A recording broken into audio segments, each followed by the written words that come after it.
And our top focus and beyond at this hour. Now, the Chinese policy in Africa is often described as a debt trap.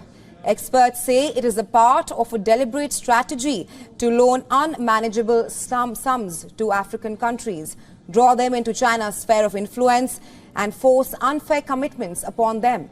A recent study says that Beijing is winning lion's share of construction projects in Africa.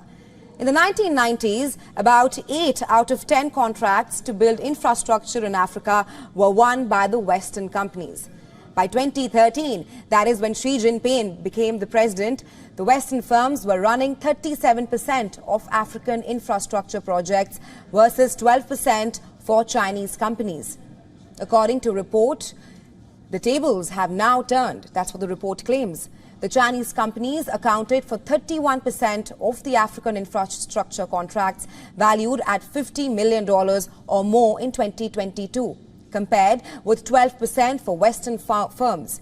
Amid China's coercive tactics, the EU and US are now trying to catch up.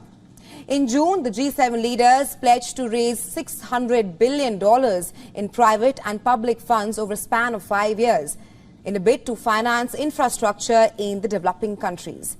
Concerns are growing over China's debt trap. Experts say that Beijing intentionally, excessively lends money to low-income, indebted states that cannot later repay Chinese debt. The borrowing state is thus forced to relinquish some of its strategic assets to decrease its debt burden towards China. Basically, a debt for equity swap.